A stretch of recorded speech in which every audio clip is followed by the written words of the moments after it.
Ante el avance del Ejército Rojo en el este y de los aliados en el oeste, los nacionalsocialistas deciden desmantelar los campos de concentración. Hasta hoy nadie conoce las cifras exactas. Se estima que unos 700.000 internos fueron trasladados forzosamente. Su ruta los lleva a través de campos, bosques y pueblos, a lo largo de costas y ríos, a través de Europa Oriental, Austria y Alemania. Entre 250.000 y 300.000 hombres y mujeres mueren en el camino por frío, hambre, sed, agotamiento o bajo las balas de los guardias. También hay civiles que disparan contra las columnas. Apenas hay imágenes de estas marchas. Los sobrevivientes de la maquinaria nacionalsocialista de exterminio narraron su martirio. ¿Cómo puede explicarse la incomparable crueldad de las marchas de la muerte al final de la Segunda Guerra Mundial, entre 1944 y 1945? ¿Fueron una tortura colectiva? ¿La venganza de quienes se sabían ya vencidos, de quienes habían perdido todo pudor a la vista del hundimiento al que se asomaban? Hasta el día de hoy, las marchas de la muerte son un capítulo más bien desconocido del nacionalsocialismo. Su examen más detenido arroja una nueva luz sobre el colapso del llamado Tercer Reich, que durante 12 años sembró el miedo y el horror en Europa.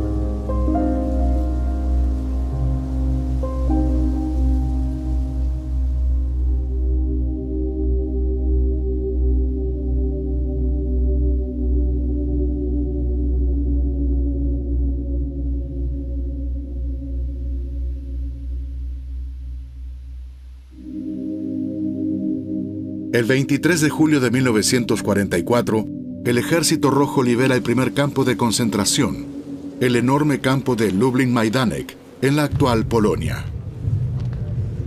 Allí descubre una fábrica de la muerte en toda regla, con cámaras de gas, crematorios, patíbulos, fosas comunes y montañas de objetos confiscados a las víctimas. Porque los cuerpos de guardia de las SS no tuvieron tiempo de eliminar las huellas de su genocidio. Los generales soviéticos ordenan enseguida filmar las instalaciones de exterminio masivo ideadas por los nazis. De esa forma, el mundo descubre uno de los elementos cruciales de lo que se conoce como solución final.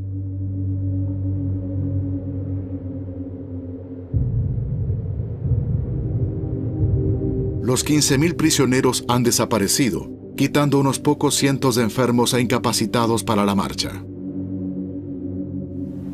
Las SS han evacuado el campo poco antes, a la vista del avance del Ejército Rojo en el frente oriental.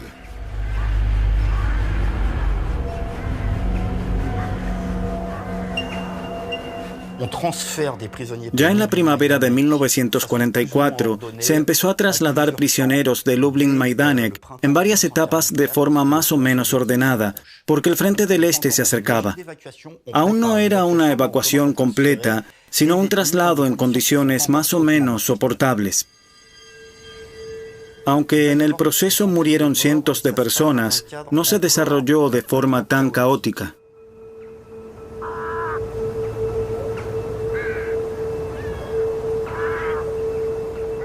En abril de 1944, las SS inician el traslado de decenas de miles de prisioneros.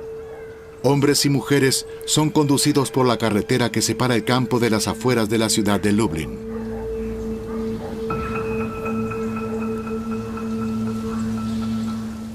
El frente se acercaba cada vez más a Majdanek. Entonces comprendimos que los alemanes tendrían que huir. Había que ser bobo para no verlo. Pero lo que no sabíamos es que algunas partes de Polonia ya habían sido liberadas. Eso no lo sabíamos. Algunas partes del este de Polonia. Y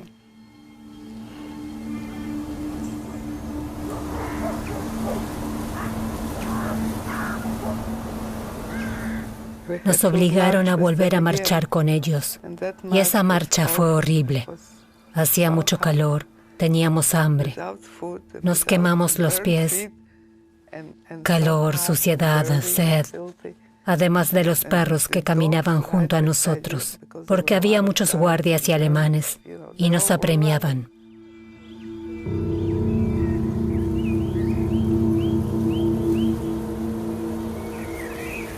Unos 100 kilómetros al suroeste de Lublin, los prisioneros llegan a la estación de Śmielów, donde son embarcados en vagones para el ganado. Durante el viaje tienen que soportar el maltrato habitual de los guardias. Aún así, la mayor parte sobrevive el transporte y casi todos acaban en el campo de Auschwitz-Birkenau. Estos primeros traslados son la respuesta de la cúpula nacionalsocialista ante el avance del Ejército Rojo. Quieren llevar a los prisioneros a campos aún bajo control alemán de forma provisional, hasta que mejore la situación militar. El historiador Pierre Vidal-Naquet dijo en una ocasión: para escribir la historia, no debemos conocer el final. Ahora conocemos el final.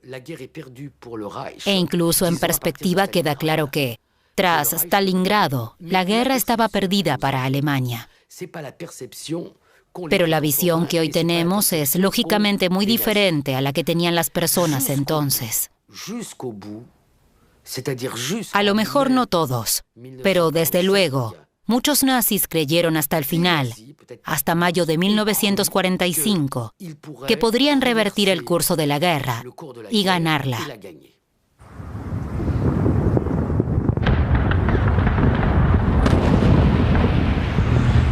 Efectivamente, a pesar de la Operación Bagration, iniciada por el Ejército Rojo el 22 de junio de 1944, y cuyo éxito asombró a todos los bandos del conflicto, Hitler no quiere ver una posible derrota de la Wehrmacht en el frente oriental. El mapa muestra el avance imparable de las tropas soviéticas. En el plazo de 2 meses, liberan Rusia y Bielorrusia de la ocupación alemana, reconquistando 600 kilómetros hasta el Vístula. Un duro revés para el ejército alemán, teniendo en cuenta que la situación en el oeste no es mejor. Desde el desembarco aliado el 6 de junio de 1944 en Normandía y a mediados de agosto en la Costa Azul, el Reich alemán se ve atrapado por 2 frentes. En 1944, los aliados comenzaron a avanzar desde el oeste. Los estadounidenses, los ingleses y en segunda línea los franceses. Y por el otro lado llegaron los rusos y atenazaron, por así decirlo, a los alemanes. Ante esta situación, los nazis temieron que los aliados pudieran liberar los campos de concentración. De ahí que resolvieran su evacuación. En este contexto, el jefe de las SS, Heinrich Himmler, dicta el 17 de junio de 1944 una circular en la que regula el desalojo de los campos de concentración en el caso de la aproximación de los aliados. Bajo el asunto salvaguardia de los campos de concentración, figura la transferencia del poder de decisión sobre los campos a altos mandos de las SS y la policía. Solo ellos pueden decidir sobre la evacuación de los respectivos reclusos, atendiendo a la situación militar en cada región.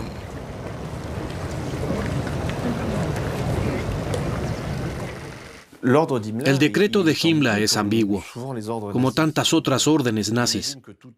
Muchos tienen la idea de que todo estaba organizado al detalle, pero no era así. El centro de mando de Berlín solo establecía directrices generales. Y a nivel local, la policía y las SS tenían que desarrollarlas, siguiendo la línea del Führer, en palabras de un alto funcionario nacional socialista. Es decir, tenían que interpretar qué es lo que querían sus superiores nazis y aplicarlo. La difusión a gran escala de este decreto general tiene consecuencias dramáticas para cientos de miles de mujeres y hombres presos en el inescrutable sistema de campos de concentración y exterminio instaurado por los nacionalsocialistas durante su régimen.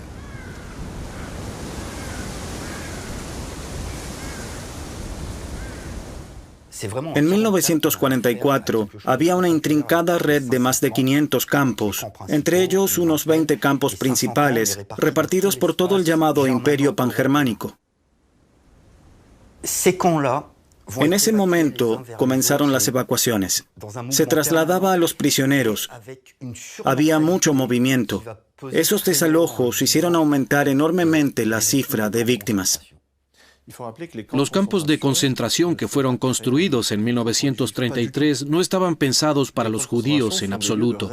Los consideraban lugares de educación para la comunidad del pueblo. Allí se internaban sobre todo enemigos políticos, alemanes y europeos considerados degenerados, subhumanos, criminales, despojos de la humanidad. Lógicamente, entre ellos también había judíos, muchos judíos, pero los campos que se construyeron a partir de diciembre de 1941 específicamente para los judíos eran fábricas de la muerte, no campos. Aquí se asesinaba a los recién llegados en el plazo máximo de 1 hora y media. A principios del verano de 1944, poco antes del decreto de Himmler, las SS ya han desmantelado 4 campos de exterminio en la Polonia ocupada: Bełżec, Sobibór, Treblinka y Kulmhof, y después de haber matado allí a más de 2 millones de personas. Son los campos del Comisariato del Reich para el Ostland, es decir, principalmente en los estados bálticos, los que preocupan a las SS, porque podrían ser los próximos en ser liberados por el Ejército Rojo durante la Operación Bagration. Desde la ocupación de los países bálticos por la Wehrmacht en 1941, los judíos de Estonia, Letonia y Lituania se cuentan entre las primeras víctimas del terror nazi. En los países bálticos, por ejemplo, se implementó muy pronto una política de exterminio de los judíos. A partir de diciembre de 1941, ya solo existen guetos al servicio de la industria bélica. Estos guetos en Riga, Kaunas y Vilna, que más tarde se convertirán en campos de concentración, suministran a las SS mano de obra también infantil para la economía e industria alemanas. Tras la orden de Himmler de desmantelar los guetos y campos del comisariato de Ostland, el destino de los internos está en manos del oficial de las SS correspondiente. La orden de Himmler se aplicó de forma distinta según el carácter del comandante del campo o del oficial responsable del desalojo. Hay diferencias enormes. En algunos campos se produjeron asesinatos en masa, como en el de Kloga, en Estonia. Casi todos los prisioneros, exclusivamente judíos, fueron ejecutados. Prácticamente ninguno sobrevivió. Es decir, no los trasladaron a otro campo, sino que los guardias los asesinaron allí mismo. No se produce un desalojo. Las SS asesinaron a todos y se marcharon. Cuando los soviéticos llegan a Kloga, contemplan un panorama espantoso. Las SS armaron piras con madera y los cuerpos de judíos asesinados. 2.000 personas perdieron la vida en la masacre. Que los prisioneros de los campos de los estados bálticos fueran sobre todo judíos tiene un papel decisivo. A los ojos de los líderes de las SS, la vida de un judío no vale nada. Aniquilarlos les parece la solución más fácil para huir rápidamente. Hablamos de las SS, es decir, de la tropa alemana de élite, para la que todos los no alemanes no solo valían menos, sino que eran inútiles. Se decían, hacemos lo que queremos, y si mueren no es nuestro problema, están a nuestro servicio. Ese era el marco ideológico de los nazis. Aún así, los asesinatos masivos en el curso de los desalojos son más bien la excepción, porque los prisioneros son imprescindibles para el régimen nazi. Estas primeras evacuaciones, las SS hablaban de traslados, seguían una especie de objetivo industrial militar. Se trataba de poner la mano de obra necesaria para la prosecución de la guerra. Porque la narrativa ampliamente difundida entre los nacionalsocialistas era que pronto habría un punto de inflexión, que solo necesitaban producir las armas necesarias para lograr un cambio geoestratégico. Para producir armas, las fábricas necesitan trabajadores que en Alemania apenas se encontraban ya.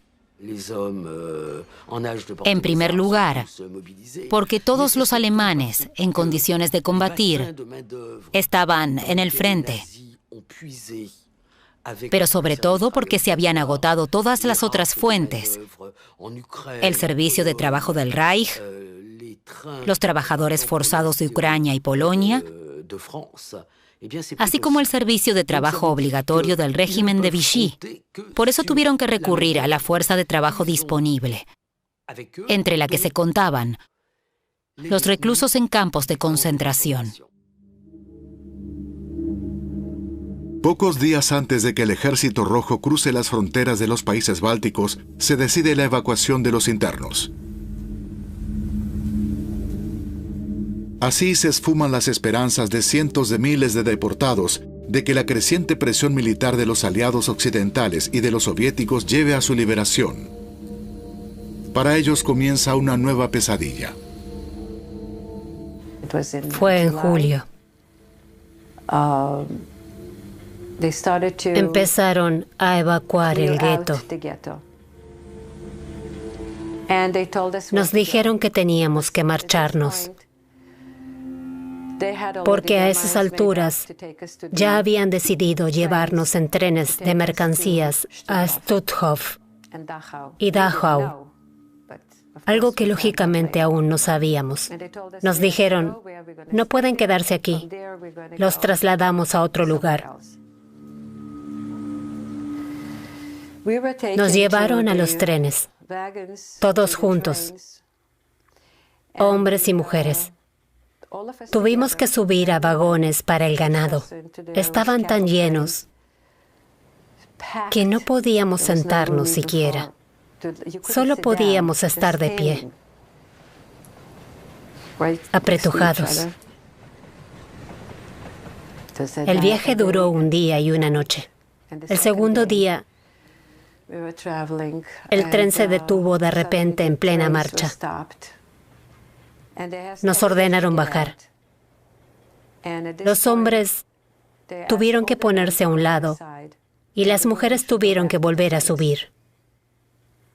Entonces se llevaron a los hombres, entre ellos también a mi padre.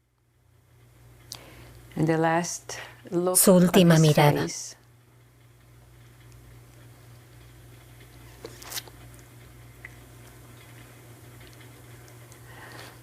Dijo, nos volveremos a ver.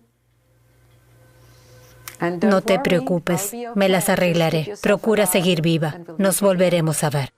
Eso es lo que dijo. Al hacerlo, sus ojos brillaban, pero su cara estaba triste. Nunca lo volví a ver.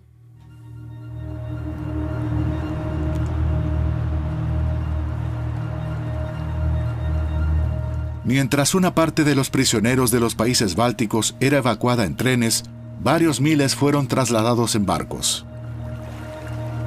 Llegaron a la costa de las zonas ocupadas en la actual Polonia, donde fueron internados en el campo de concentración de Stutthof. Los barcos estaban llenos a rebosar. Nos ahogábamos. Íbamos parados en la bodega. Eran barcazas de mercancía. No sabíamos si nos iban a hundir o si nos iban a llevar a algún sitio. Eran letones. Y créame, eran peores que los SS alemanes. Los hombres letones de las SS eran muy crueles. Inmensamente crueles. Nos pegaban por cualquier cosa. Eran como perros rabiosos. Desde lejos se escuchaban disparos, fuego de artillería y demás. Los buques rusos debían estar cerca. No fue un paseo, precisamente. En la bodega había también ancianos y enfermos. Era horrible estar tan apretados. En este verano de 1944 reina un calor sofocante. Supone una durísima prueba adicional para los prisioneros en los vagones de ganado y en los barcos. Tienen la boca tan seca que tragar el poco alimento disponible es un suplicio. Lamer el propio sudor solo empeora la sed. Rezábamos para que lloviera, en vano, relata un hombre tras su liberación en 1945.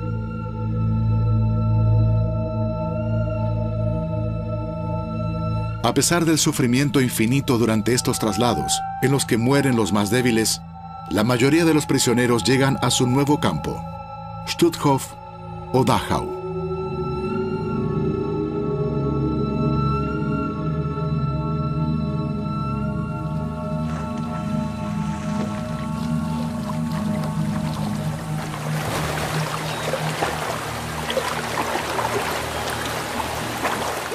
La población alemana también sufre en 1944 el calor veraniego, como lo prueban grabaciones de la época.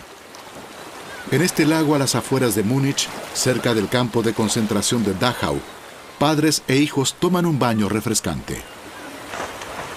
Casi nadie sospecha lo que en esos momentos está ocurriendo en los altos círculos del ejército, que hará zozobrar al régimen nazi. El 20 de julio de 1944, Hitler recibe a Mussolini en la estación de la guarida del Lobo. Es el último encuentro de ambos dictadores. El Führer ríe, a pesar de tener los tímpanos reventados y un brazo magullado. Es una risa burlona. Poco antes, durante unas consultas sobre la situación, había estallado a sus pies el explosivo del conde von Stauffenberg. El verano de 1944 fue desastroso para los nacionalsocialistas. En aquel momento, algunos oficiales de la Wehrmacht llegaron a la conclusión, bastante tardía, de que Hitler ya no tomaba ninguna decisión estratégicamente razonable y que había que eliminarlo. Así que hubo una conspiración dentro del aparato de poder con el objetivo de matar a Hitler, que obstaculizaba las necesarias negociaciones de paz.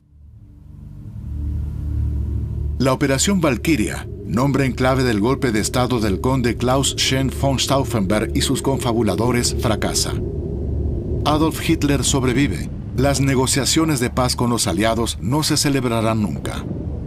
Mientras Hitler visita a las víctimas del atentado con algodón en los oídos, los conspiradores son arrestados y ejecutados. El ataque conmocionó a la cúpula de poder.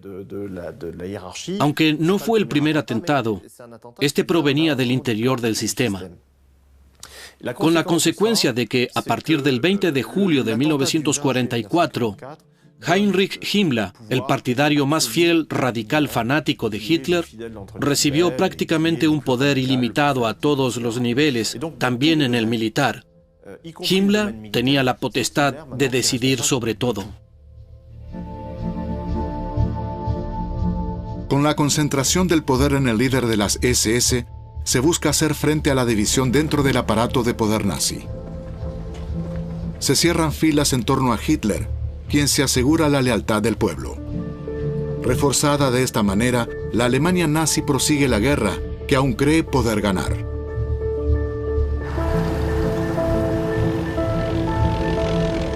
En marzo de 1944, Pocos meses antes del atentado de von Stauffenberg, Hitler ordena llevar a cabo la Operación Margarete. Bajo este nombre en clave, las tropas alemanas invadieron Hungría, antigua aliada, para evitar que el país negociara un alto el fuego con la Unión Soviética. Esta mañana no fui al colegio. Con estas palabras comienza la novela Sin Destino de Imre Kertész, que a los 14 años fue deportado de su ciudad natal, Budapest. De mayo a junio de 1944, como él, 440.000 personas fueron deportadas a Auschwitz-Birkenau. La comunidad judía de Hungría es el último gran objetivo de la política nazi de exterminio, y su ejecutor es Adolf Eichmann.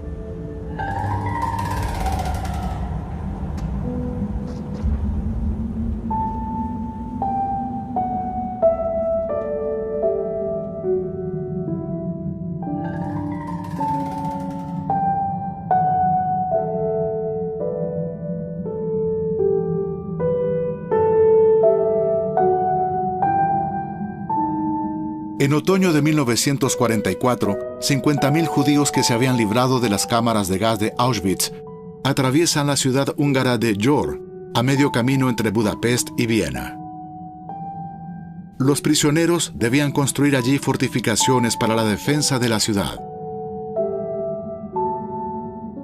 Estas imágenes se cuentan entre las pocas que existen de las marchas de la muerte. Hombres y mujeres bajan la vista o miran a la cámara, algunos amedrentados, otros abatidos. Algunos sonríen, porque la esperanza de un destino mejor ayuda a marchar, sobre todo con un bebé a la espalda. Miles de ellos hallarán la muerte en el camino. Colapsan bajo el agotamiento o son asesinados a sangre fría por los guardias que los acompañan. Este Vía Crucis de los 50.000 judíos de Budapest a Viena se considera la primera gran marcha de la muerte.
El 12 de enero de 1945 comienza la gran ofensiva invernal del Ejército Rojo. Stalin dirige personalmente la operación desde Moscú. La idea es descargar a los aliados en el oeste, que han sido repelidos por la Wehrmacht en las Ardenas. El primer objetivo es liberar toda Polonia. Después de cruzar el Vístula, las tropas soviéticas toman Varsovia, Buch y Poznania, y se abren paso hasta la actual frontera germano-polaca. Hitler no contaba con esta espectacular avanzada y no contempla el colapso del frente del Este. Y eso que se trata de una lucha desigual. 2 millones de soldados del Ejército Rojo frente a 400.000 de la Wehrmacht, debilitados por las batallas anteriores. Los rusos cuentan además con 15 veces más tanques y cañones y con 12 veces más aviones. En febrero de 1945 alcanzan el río Odra. Se encuentran ya a 70 kilómetros de Berlín.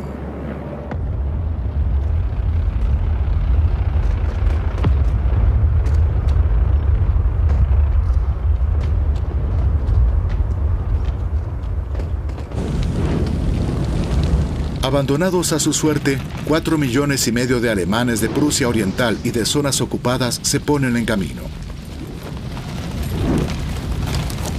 A las mujeres, niños y ancianos se les suman un sinfín de desertores alemanes, pero también funcionarios nazis que habían servido en la administración de las regiones orientales del Reich.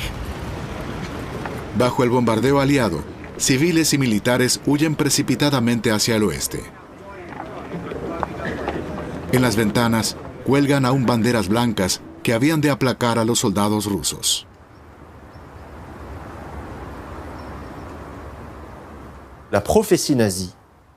La advertencia que difundieron los nazis en otoño de 1944 rezaba: si vienen los rusos, nos tocará a nosotros. Esta propaganda se vio reforzada por imágenes de atrocidades como las de Nemmersdorf, un pueblo de Prusia Oriental ocupado por los rusos en octubre del 44. Cuando la Wehrmacht volvió a recuperar la localidad, descubre una escena terrorífica: mujeres violadas, personas decapitadas y destripadas clavadas en las puertas de los cobertizos. Goebbels lo aprovechó y dijo: miren de lo que es capaz esa gente.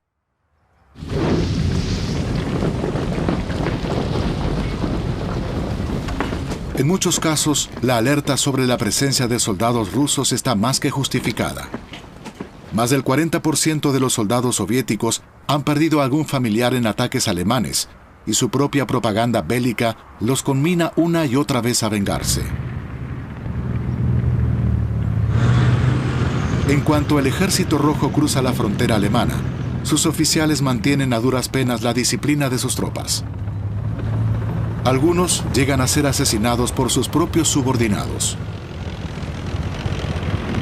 En este contexto de recrudecimiento militar y sed de sangre, tiene lugar la evacuación del mayor campo de exterminio de los nacionalsocialistas en la Polonia ocupada, Auschwitz-Birkenau.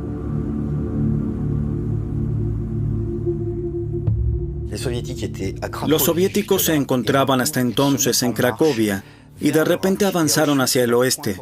No debe olvidarse que Auschwitz se encontraba en el extremo más oriental del Reich. Los soviéticos pisan ahí suelo alemán.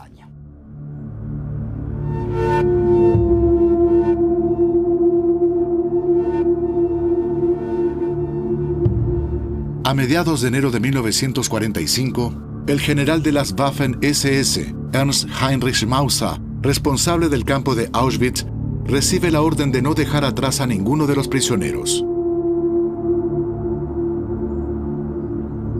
Mauser duda. ¿Qué debe hacer? Casi la mitad de los prisioneros ya han sido trasladados preventivamente en los 4 meses anteriores, pero aún hay 60.000 personas en Auschwitz-Birkenau. ¿Cómo vestirlas, alimentarlas y transportarlas en esta parte de Europa, en la que ya hay huyendo un sinnúmero de civiles y soldados?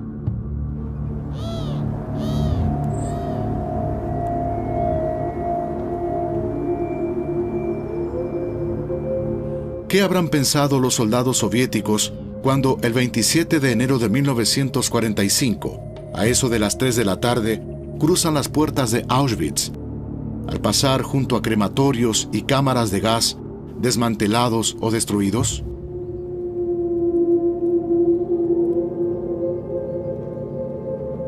Auschwitz está vacío, a excepción de los cadáveres amontonados y estos prisioneros que filman los cámaras rusos.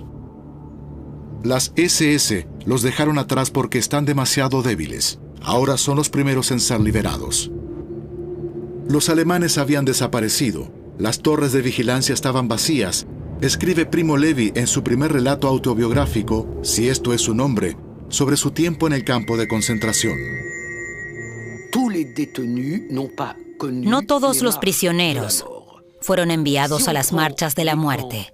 En el complejo de Auschwitz, por ejemplo, se libraron alrededor de 7.000 personas, bien porque estaban demasiado enfermas como para caminar, o bien porque habían decidido esconderse después de valorar sus posibilidades de sobrevivir. 7.000 personas del millón que fueron asesinadas en Auschwitz, y de las entre 60 y 70.000 de las marchas de la muerte, no son muchas. Pero al menos, eso sí, entre ellas se encontraban Primo Levi y también el padre de Anne Frank, Otto. Si este no hubiera sobrevivido, no existiría el diario de Anne Frank Y si Primo Levi no hubiera sobrevivido, no tendríamos su obra de tanto valor histórico y literario.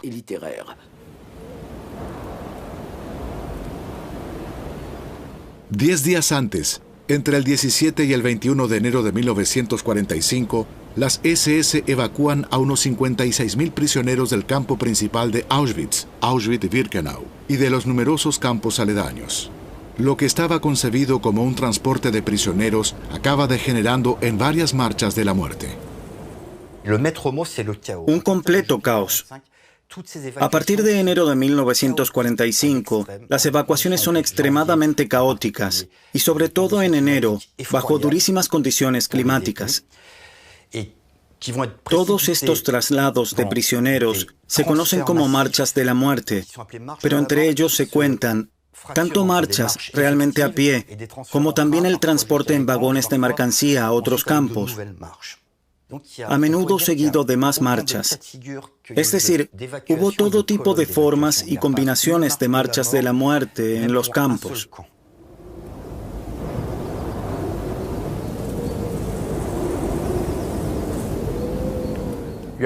Nos dio tiempo de agarrar una manta de lana que nos enrollamos.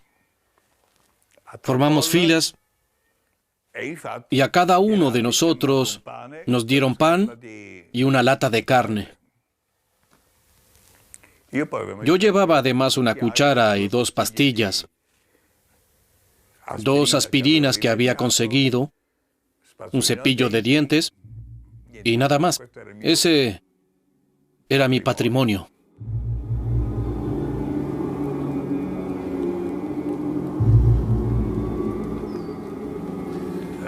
Afuera, oí cómo cerraban a nuestra espalda los portones de Auschwitz.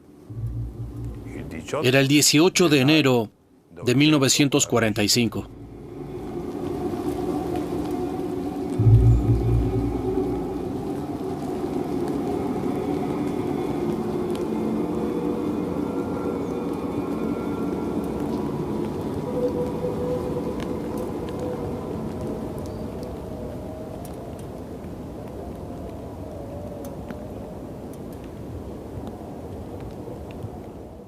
Echamos a andar, escoltados por guardias de las SS. Detrás de nosotros venía otro grupo de hombres de las SS con perros. Anduvimos y anduvimos. Después de un tiempo, algunos de los que marchaban delante de nosotros iban cada vez más despacio, y nuestro grupo los alcanzaba. A algunos incluso los adelantamos.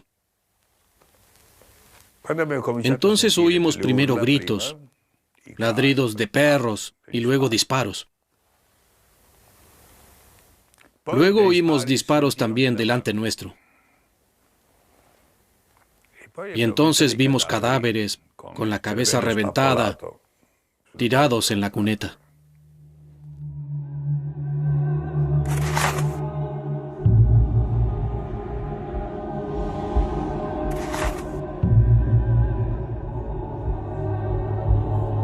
En medio de un frío glacial, los prisioneros marcharon de Auschwitz a la estación de Loslo en dirección oeste o a Gleiwitz en dirección noroeste. Allí debían subirse a trenes de mercancías que los tenían que llevar a Dachau, Bergen-Belsen o Buchenwald. 70 kilómetros en condiciones atroces. Miles de ellos murieron por el camino.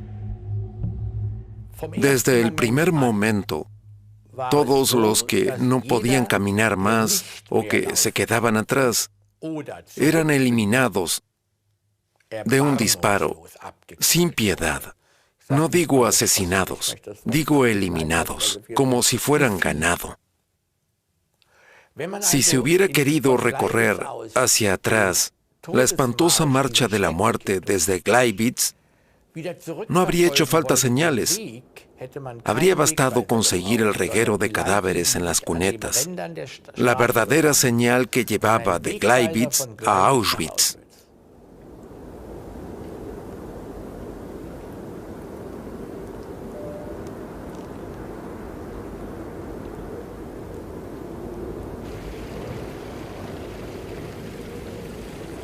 Aunque a muchos prisioneros los matan de un disparo, la mayoría muere por enfermedad y agotamiento tras meses o años de internamiento. Durante la marcha no reciben agua y chupar trozos de hielo solo supone un alivio momentáneo, tras el cual la sed es aún mayor. Las escasas provisiones que habían de durar unos cuantos días se acaban ya el primer día.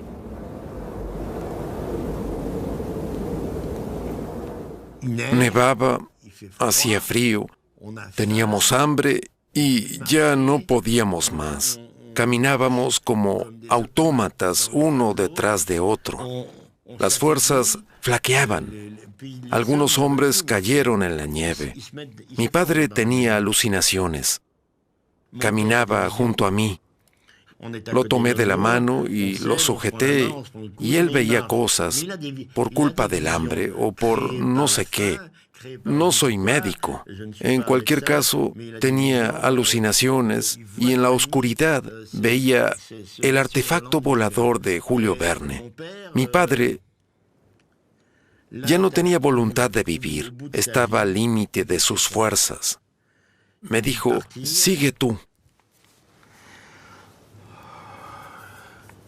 Déjame atrás.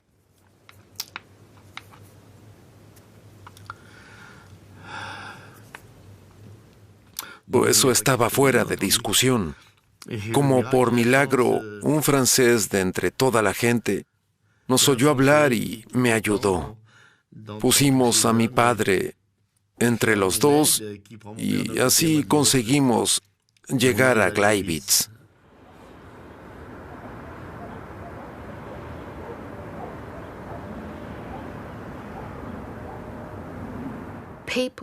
La gente formó una especie de comunidad emocional para sobrevivir. Y este movimiento, este avanzar, esta posible liberación, les infunde nuevos ánimos a los prisioneros, porque quieren seguir caminando, aunque desde luego están enfermos y debilitados. Así es lógicamente difícil pensar en un después, en lo que vendrá. Y por eso es tan importante contar con el apoyo de otros en las marchas de la muerte.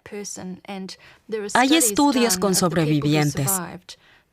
La mayoría de ellos contaban con alguien, con un acompañante, un amigo, algún familiar. Sobrevivían de a dos. A plena luz del día se producen ejecuciones. La población civil polaca ve con sus propios ojos cómo los prisioneros pasan por sus ciudades y pueblos con ropa congelada por el frío. Y es testimonio de las ejecuciones, como este hombre escuchará una y otra vez de labios de su madre. Me contó que la columna pasó por aquí y que hizo una parada junto a la granja. Hoy hay allí una zona industrial, pero en aquel entonces era pleno campo. Entre ellos había una muchacha de 18 años que se había roto la pierna. La gente la escondió en el establo, detrás de los comederos.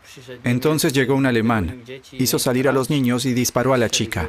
Solo se apuntó su número.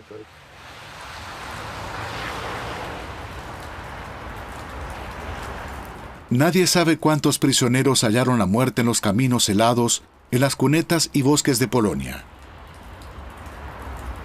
Aquí en el cementerio de Gleiwitz descansan en una fosa común los restos de cientos de prisioneros de Auschwitz de distintas nacionalidades, tanto judíos como no judíos, que fueron asesinados por las SS en enero de 1945.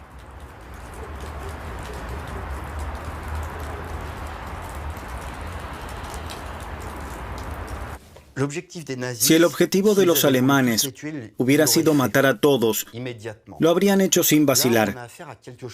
Aquí se trataba de otra cosa.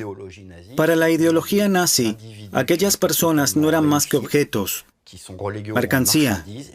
Una mercancía que había que llevar de un lugar a otro, costara lo que costara.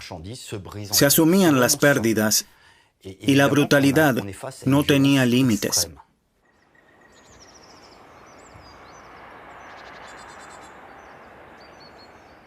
Aunque comúnmente se hable de marchas de la muerte, los prisioneros también son trasladados en trenes, en los que les espera un tormento tan indecible como en la carretera.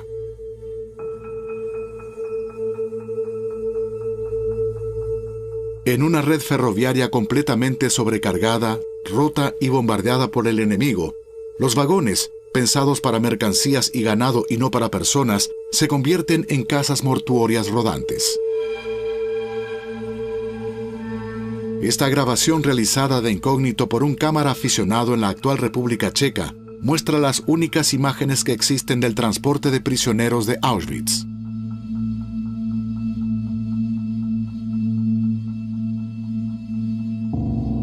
En estos trenes, completamente a merced de la locura de los nazis, viven un infierno.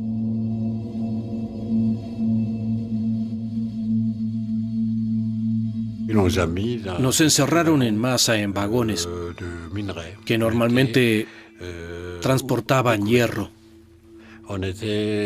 Eran vagones descubiertos. En cada uno había de 100 a 150 personas. Teníamos que estar todo el tiempo parados. De vez en cuando intentábamos ponernos en cuclillas, pero no era fácil. Éramos tantos que habríamos muerto asfixiados. No podíamos permanecer así. Y vi como uno de mis camaradas no encontraba ya sitio. Nadie estaba dispuesto a ceder los pocos centímetros que había entre él y su vecino. Y así es como fue zarandeado de un lugar a otro hasta que murió. Fue horrible. Es uno de los peores recuerdos de mi época en el campo. Esa muerte de la que todos éramos corresponsables. Fue algo terrible.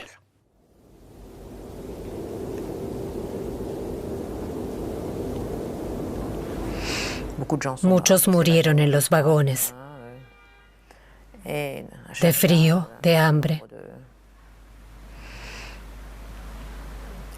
En cada estación se bajaban cadáveres que se depositaban junto a la estación. Es decir, cualquiera podía ver en qué estado nos encontrábamos. También atravesamos los suburbios de Praga y Viena. Primero los de Praga. Allí el tren pasaba justo por delante de las casas. Y cuando la gente nos veía en los vagones, nos tiraban pan y salchichones desde la ventana. Cuando parábamos en una estación y las SS lo permitían, nos traían algo de beber. Luego llegamos a Austria. El trato ahí fue bien distinto.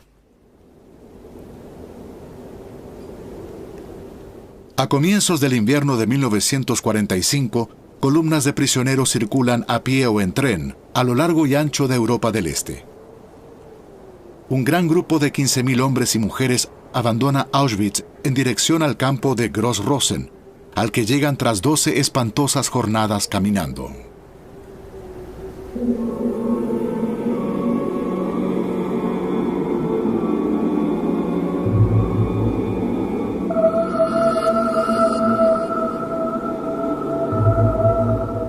Le dije a Halina, huiré mientras sigamos en Polonia.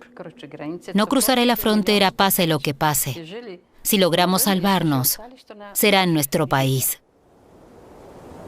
De repente aparecieron unos aviones. Se desató el pánico. Los alemanes avanzaron hasta la cabeza de la columna. La parte de atrás dejó de estar vigilada. Me eché la manta por encima y me lancé a la nieve. Tiré de Halina hacia mí y le dije, nos quedamos. Respondió, no, tengo miedo, yo sigo. Así que le solté la mano. Me quedé tumbada mientras se iba. La segunda en saltar fue Wanda Kasperek y la última Severina Smaglewska. Cubiertas con las mantas, esperamos hasta que el grupo se alejó hacia la fábrica de ladrillos. Aguzamos el oído para escuchar si aún oíamos a los perros. Si el grupo seguía su marcha. Esperamos tumbadas en la nieve. Finalmente empezamos a arrastrarnos sobre las rodillas y las manos hacia el otro lado de la colina nevada. y llegamos a una especie de camino agrícola. El tronar de los cañones del frente detrás de nosotros estaba cada vez más cerca. Las SS temían caer presas, con lo que iban cambiando de ruta. Un día antes de llegar al campo de Gross-Rosen, nos reunieron muy temprano junto a la carretera para iniciar la marcha.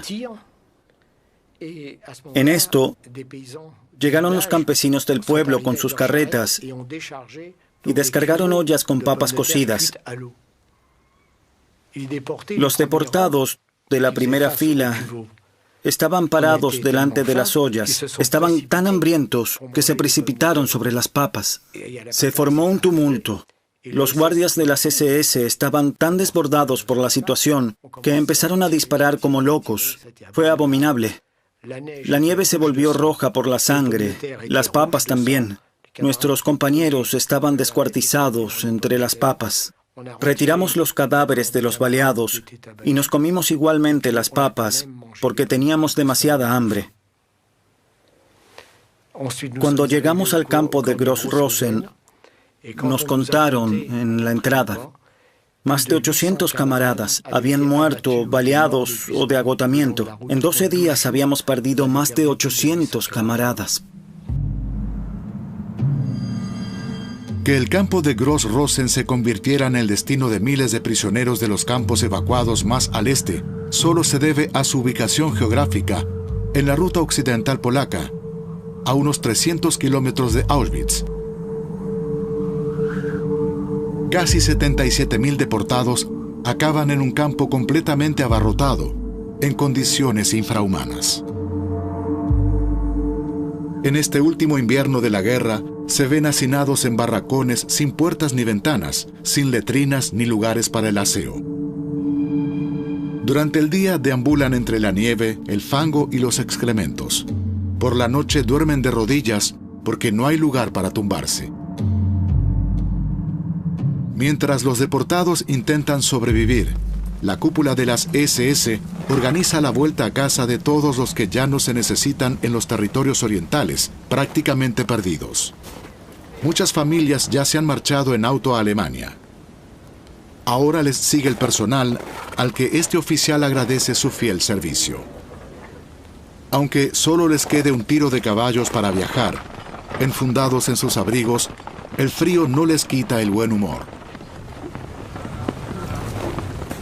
Cuando a comienzos de febrero de 1945 se ordena la evacuación del campo principal de Gross-Rosen, los cuerpos de guardia de las SS se enfrentan al reto logístico de reubicar a los cerca de 40.000 internos en otros campos de concentración dentro del Reich. Bergen-Belsen, Buchenwald, Dachau, Mauthausen y otros.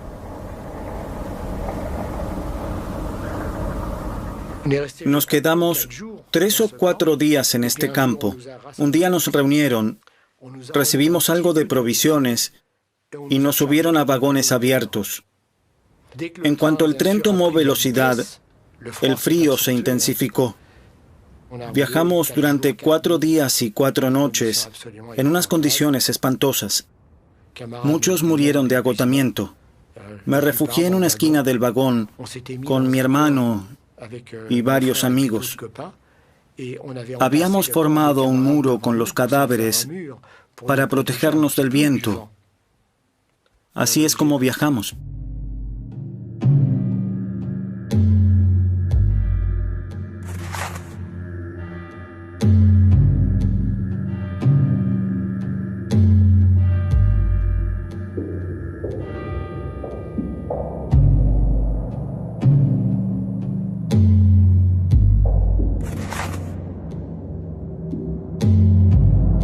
En el territorio de la actual Polonia, debe evacuarse un último campo antes de que lleguen los rusos.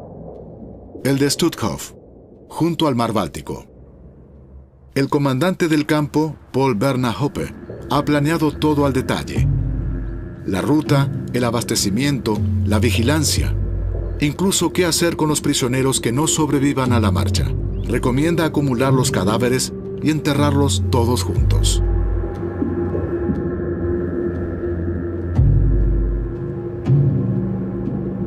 En este momento hay 46.000 prisioneros en Stutthof, entre ellos muchos judíos. Aproximadamente la mitad se pone en marcha el 25 de enero de 1945. Ninguno de ellos lleva ropa adecuada. Algunos no tienen ni siquiera zapatos.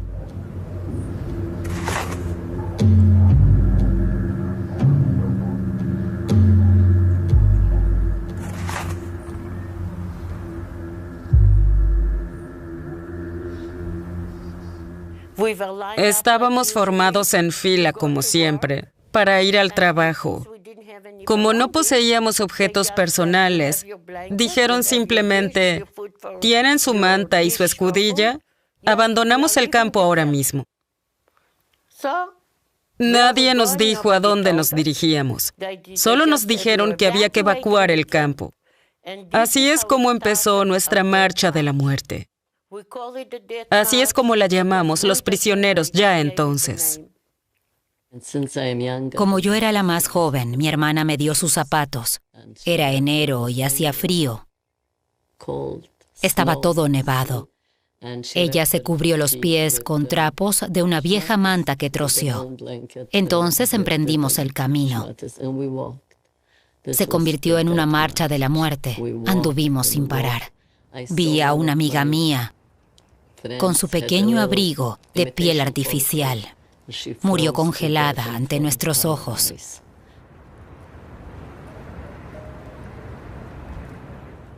Nadie quería marchar entre los últimos, al final de la columna. Todos trataban de quedarse al menos en la mitad, lo más adelante posible. Porque los guardias de las SS caminaban junto a nosotros o detrás de nosotros. Y si veían a alguien que no podía seguir, lo apartaban a la fuerza, lo ejecutaban y lo dejaban tirado junto a la carretera. Nunca olvidaré a aquellas 3 hermanas. 2 de ellas tenían que tirar de la otra, y los guardias lo notaron. Se la arrancaron de los brazos. La pusieron en la cuneta y la ejecutaron delante de todo el mundo.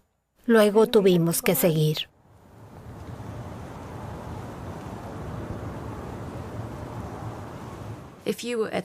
Las personas que marchaban en la cabeza de la columna estaban en riesgo, porque tenían que mantener el ritmo. Las del final también, porque no podían quedarse atrás. Lo mejor o lo más conveniente era estar en la mitad, rodeado de amigos o conocidos del campo con los que prestarse ayuda. La gente marchaba agarrada del brazo para aguantar. A medida que, hora tras hora, la situación empeoraba, más se extendían la ira y la desesperación. La falta absoluta de perspectivas se adueñaba de todos. En una situación así, solo cuenta la necesidad más acuciante, y la principal necesidad de los guardias era escapar de los rusos, pero para eso tenían que caminar cada vez más rápido, con lo que los lentos constituían un peligro, así que los ajusticiaban.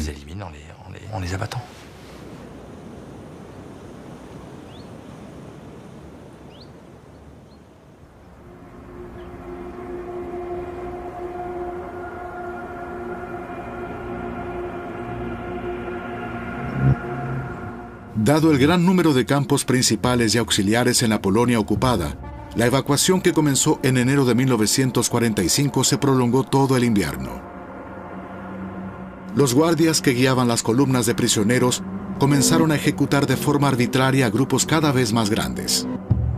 Al participar en estos excesos, las mujeres de las SS rompen un último tabú. Hasta entonces, los hombres eran ejecutados por hombres y las mujeres por mujeres, pero con el pánico desatado durante la retirada, caen todas las barreras. Para evitar ser apresados, quienes debían escoltar a los prisioneros se convirtieron de la noche a la mañana en criminales de guerra. Más tarde, no tendrán otra explicación para sus actos que haberse sentido desbordados por la situación que les habían impuesto.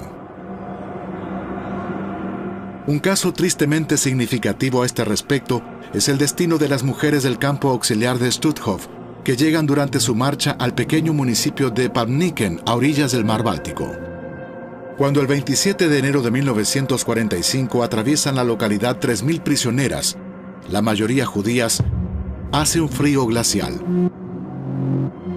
Las provisiones de sus guardias se han agotado y la población es abiertamente hostil hacia las prisioneras agotadas, famélicas y harapientas. Ya se oye el tronar de los cañones del Ejército Rojo, con lo que a los pocos días los guardias llevan a las mujeres a la costa.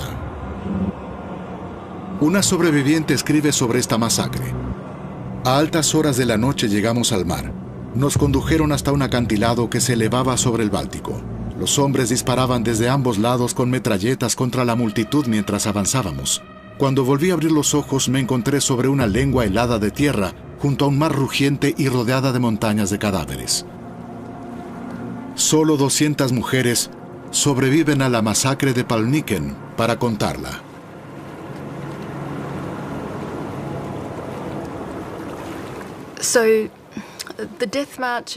En las marchas de la muerte, el entorno también se convirtió en cómplice del exterminio. Ante todo los guardias, pero también los vecinos de los pueblos a lo largo de la ruta, testigos oculares. Un 30% de los prisioneros de los campos mueren en las marchas, o bien ejecutados intencionadamente o por hambre y agotamiento.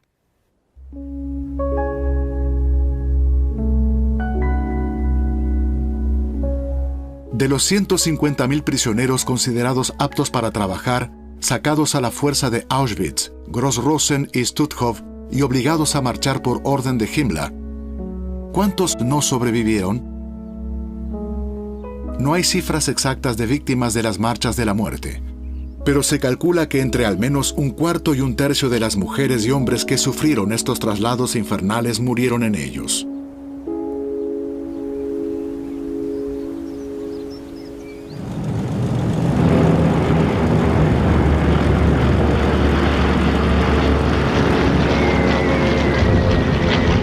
A partir de febrero de 1945, cuando se unen los frentes de las potencias occidentales y del Ejército Rojo, la guerra aérea de los aliados alcanza su punto álgido. Casi 500.000 toneladas de bombas caen sobre las infraestructuras industriales, vías de comunicación y ciudades alemanas.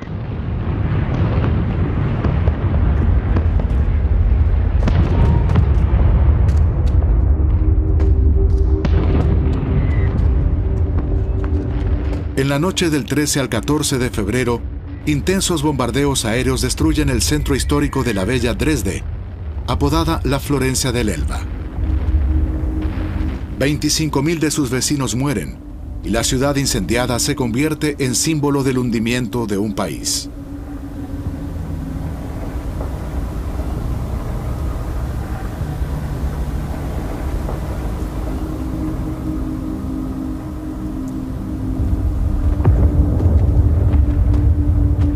Cuando en Berlín se derrumba parte de la Cancillería del Reich, Hitler se refugia en su búnker. Apenas saldrá de él, mientras exige tanto a soldados como a civiles que sigan luchando. Los alemanes saben que la guerra está perdida, por mucho que tengan que poner buena cara ante la cámara para la propaganda que los muestra unidos mientras fortifican la capital. En realidad, están desesperados. Solo pueden confiar en que los aliados occidentales lleguen a Berlín antes que los rusos, cuya venganza temen.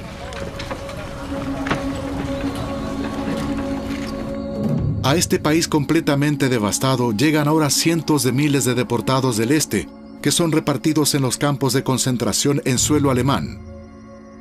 Sobre todo Buchenwald, Flossenbürg, Dachau, Ravensbrück, Mauthausen y Bergen-Belsen.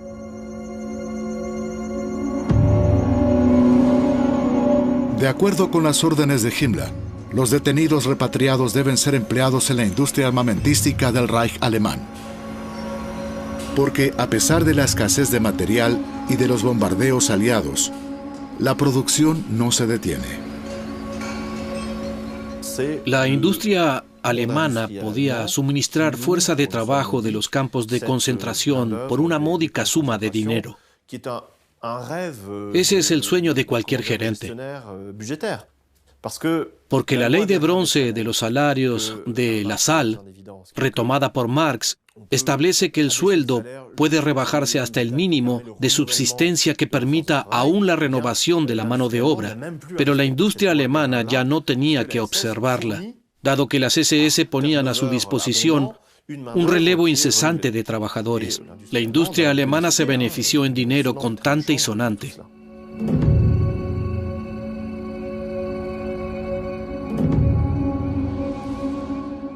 Entonces conocí Alemania, llegué a Berlín, a Siemensstadt, el complejo de la fábrica de Siemens. Alemania estaba acabada. Siemens intentaba explotar al máximo a la gente que había comprado, a esos esclavos. Trabajábamos de noche sustituyendo a los empleados de las fábricas de Siemens. Éramos unas 800 mujeres quizás, de Bergen-Belsen, las que fuimos contratadas para trabajar en las fábricas, de día y de noche, para compensar la mano de obra que faltaba. Así comenzó la debacle. De camino a la fábrica, los niños nos tiraban piedras y gritaban, «sucias judías». Así era. Porque el camino a la fábrica atravesaba el pueblo. Cuando pasábamos, las mujeres nos veían, pero era como si fuéramos invisibles, como si no existiéramos, no ya un trozo de pan. Nunca nos regalaron una sonrisa, ni siquiera una mirada. Era insoportable pasar día tras día por ese mundo libre y no estar en él.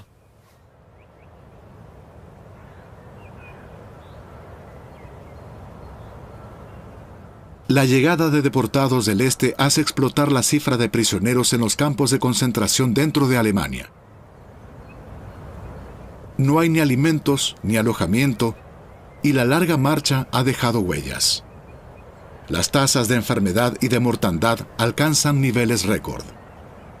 A raíz de la información de que los campos se han convertido en auténticas morgues a cielo abierto, Himmler manda al director de la administración de los campos, Oswald Pohl, a comprobar in situ la situación.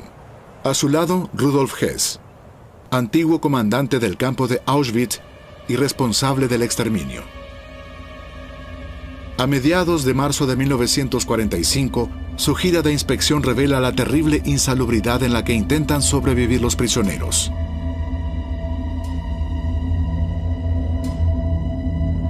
Cuando pocas semanas después los aliados llegan a los campos como este, Ochdorf, el primer campo de concentración liberado por los estadounidenses en Alemania, graban y fotografían el infierno que un sinnúmero no sobrevivió.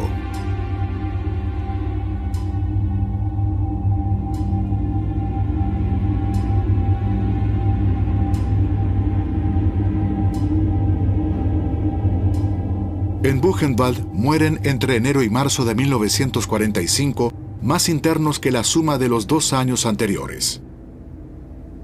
En Dachau son tantos que los que quedan no tienen tiempo de llorar a sus seres queridos, narra un sobreviviente. Donde más catastrófica es la situación es quizá en Bergen-Belsen. Entre los prisioneros que comparten el recinto con numerosos cadáveres hace estragos una epidemia de tifus. Solo en marzo mueren más de 18.000 de los 45.000 internos, entre ellos Anne Frank y su hermana Margot, y la madre de Simone Weil, Yvonne Jacob.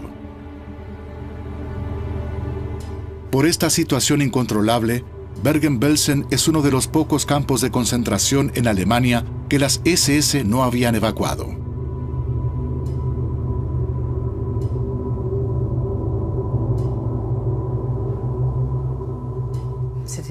Suponíamos que la guerra había terminado, porque llegaba gente de todos lados, pero no habríamos resistido mucho más. El tifus, el hambre, el agotamiento, nuestra voluntad de vivir, se había esfumado. Nos sentíamos tan humillados. Tanto. En Birkenau aún queríamos sobrevivir. Luchábamos por sobrevivir. Pero ahora nos decíamos, incluso si lográramos salir de aquí, nunca llevaremos una vida normal.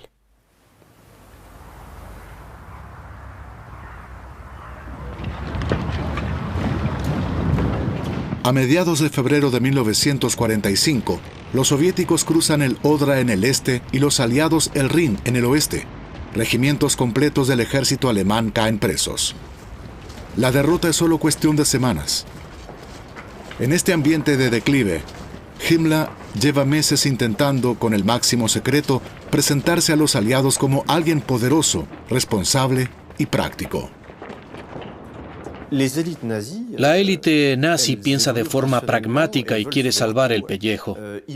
Himmler contempla todas las posibilidades, sobre todo cambios en la situación geoestratégica global que de facto habría de llegar, la Guerra Fría.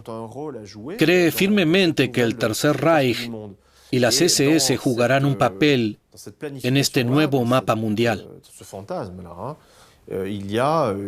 En sus cálculos intenta usar a los judíos y otros presos que habían sobrevivido como garantía, como muestra de buena voluntad.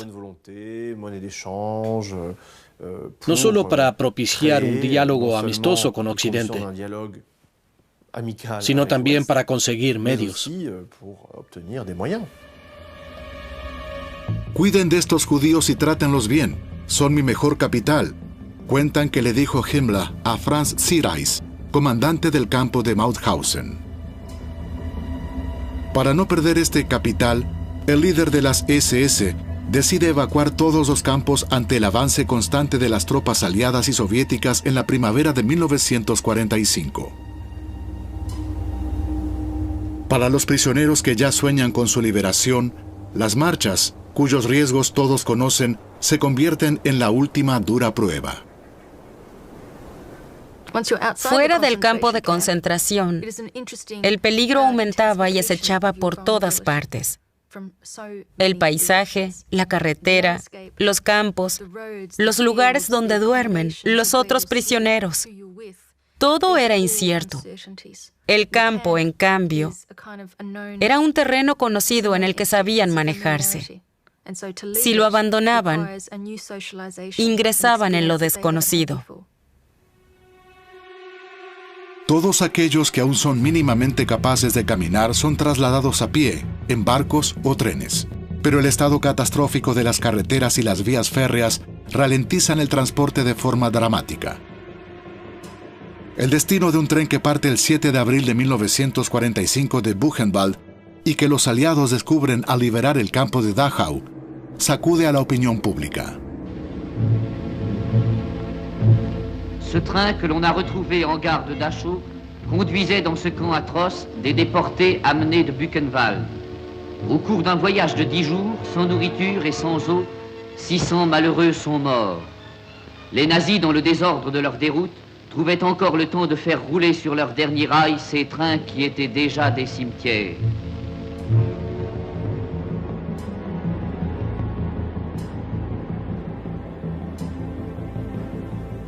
Los bombardeos de los aliados sobre Alemania constituyen una amenaza adicional para los evacuados. El 27 de abril de 1945, cerca de Schwabhausen, aviones estadounidenses bombardean por error un tren con deportados de los campos de Kaufering de camino a Dachau. Las 150 víctimas serán sepultadas en estas tumbas al acabar la guerra. Cada marcha de la muerte, cada convoy está marcado por su propio dolor inmenso. ¿A dónde habría de llevar? Es algo que ya nadie sabe. No hay que olvidar que aquí están enterradas 69 personas que murieron en torno a esta iglesia, que fueron ejecutadas por sus guardias. La columna subía montaña arriba hasta la iglesia y más allá. Nosotros estábamos con nuestra abuela en casa y de repente oímos un sonido extraño. Se escuchaba a muchas personas, pero no se oía una sola voz. Nadie hablaba. Eran prácticamente pisadas sordas. Muchos caminaban descalzos. Otros muchos llevaban zuecos de madera tan desgastados que les temblaban las piernas. Era una columna inmensa. Pensaba que no iba a acabar nunca. Me parece que fue ayer. Sigue en mi cabeza. Algo así no se olvida.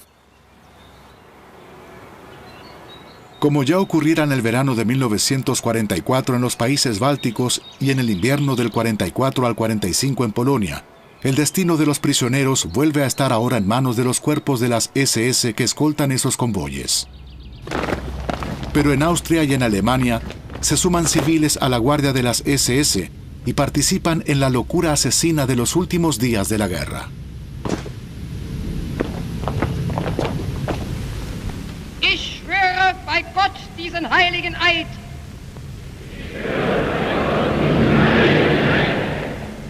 Dass ich dem Führer des Großdeutschen Reiches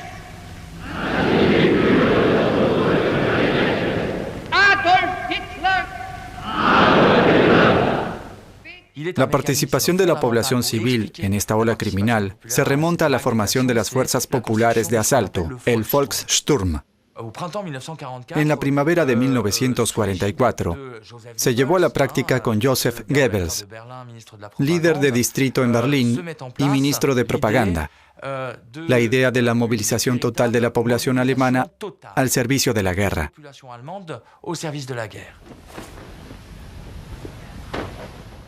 Eran milicias locales, formadas esencialmente por la población masculina restante, no sujeta al servicio militar obligatorio, es decir, hombres por encima de los 45 años, así como jóvenes de 15 a 20, y en algunos casos también mujeres. La tarea de estas milicias era la defensa local, es decir, combatir a las fuerzas soviéticas que avanzaban sin descanso. El Volkssturm estaba dotado sobre todo de armas de fuego manuales, principalmente fusiles Mauser y los temidos anticarros ligeros para disparar contra tanques.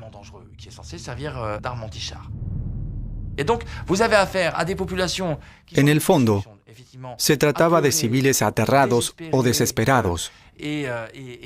Fueron armados y subordinados a aquellos miembros del ejército especialmente fieles y despiadados, lo que explica en parte los violentos excesos contra las columnas de prisioneros en las marchas de la muerte.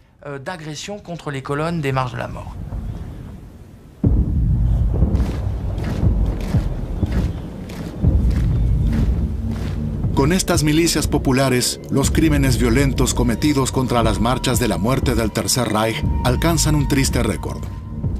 Estos grupos de nazis de los últimos días de la guerra ven a los prisioneros deportados de un campo a otro como enemigos a eliminar.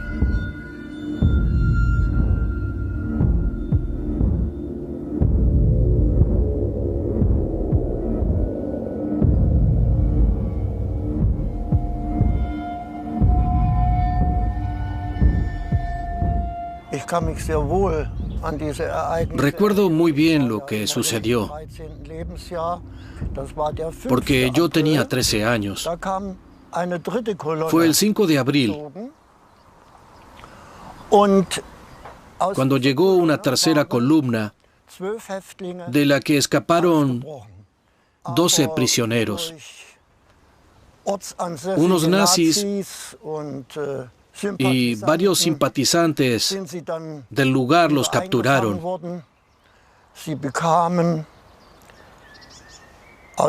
Trajeron asadas y palas del pueblo de al lado y les hicieron cavar su propia tumba. Un oficial de las SS comandaba a unos 12 chicos de las juventudes hitlerianas que se habían enrolado en las milicias. Vestían uniformes negros y llevaban un brazalete distintivo. Y aquellos muchachos de 16 o 17 años como máximo tenían que ejecutar a los prisioneros por orden del oficial de las SS. Sus gritos resuenan aún hoy en mis oídos y me atormentan de noche. Por favor, no disparen. Por favor, no disparen. Pero no sirvió de nada. El oficial de las SS dio la orden. Apunten fuego. Y cayeron en la zanja que habían cavado con sus propias manos.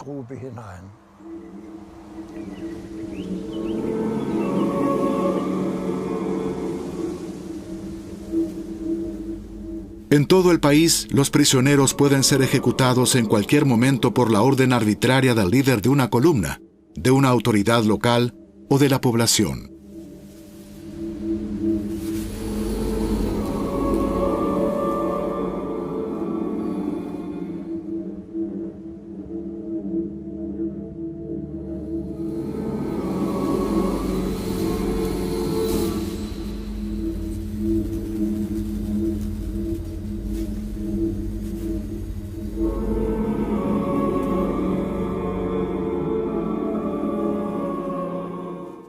¿Por qué lo hacen?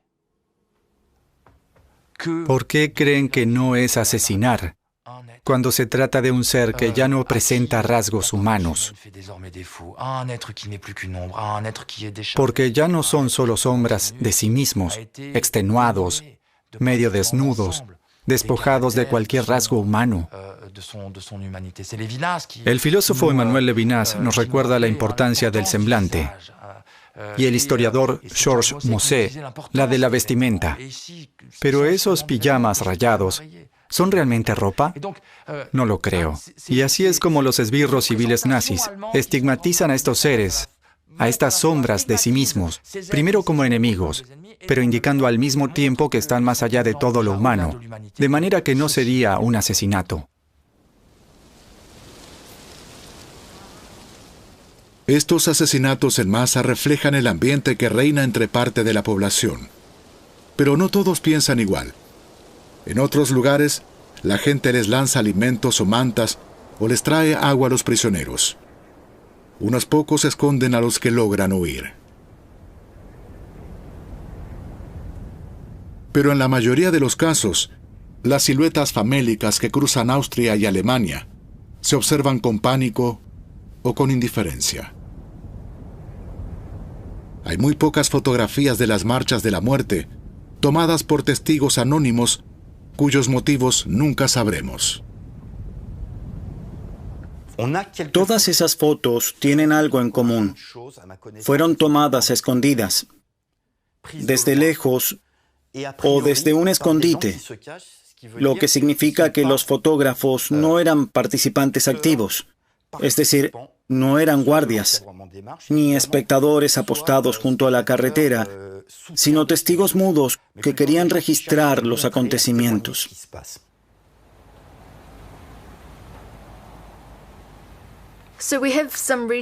Hay una joven, María Seidenberger, que fotografió las marchas que pasaron por su pueblo. Tuvo que ser a principios o mediados de 1945, durante la última ola de evacuaciones. Dijo que su madre les dio papas a escondidas a los prisioneros. Por eso pudo fotografiarlos.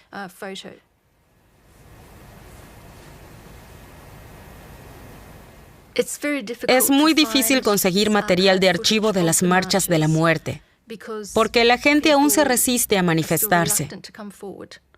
Se avergüenzan de poseer estas fotos y tienen miedo de represalias o temen por su reputación si se sabe que fueron testigos de algo tan deshumanizante y no hicieron nada por evitarlo.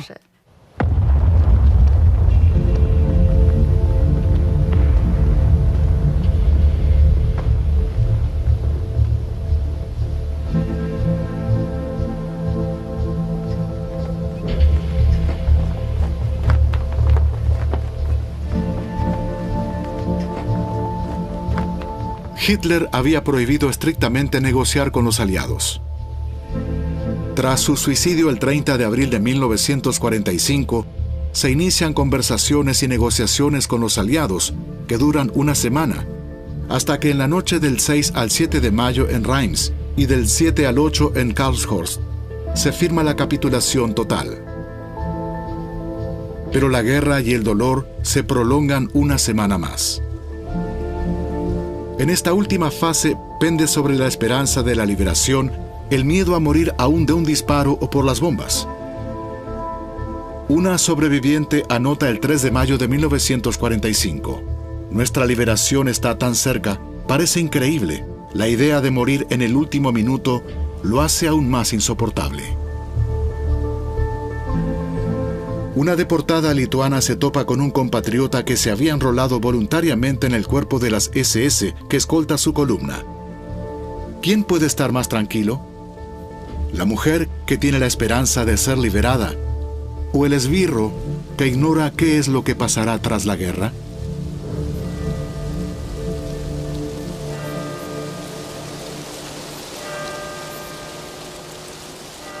Seguimos marchando.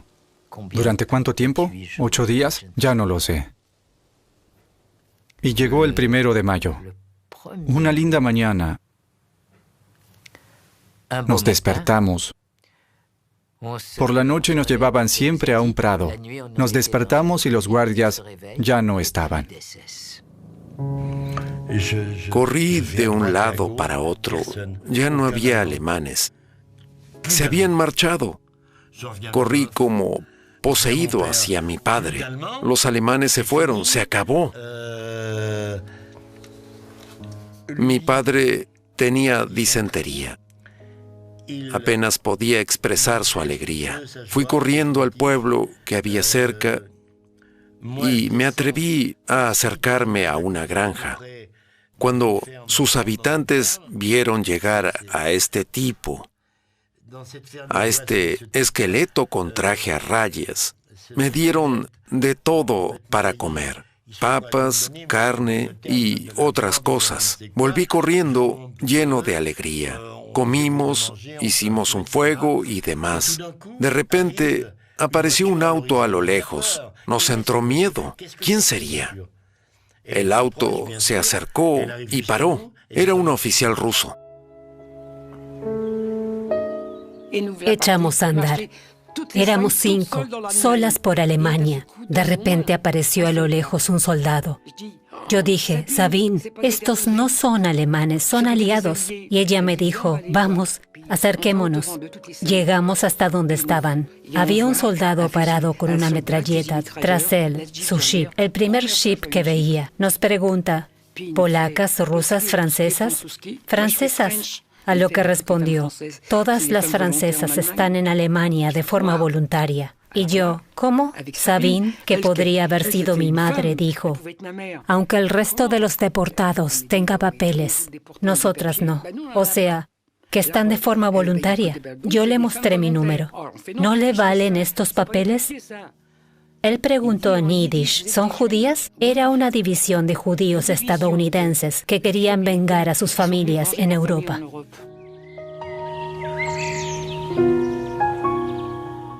El 10 de mayo de 1945, un día después del armisticio, los rusos entraron en el campo.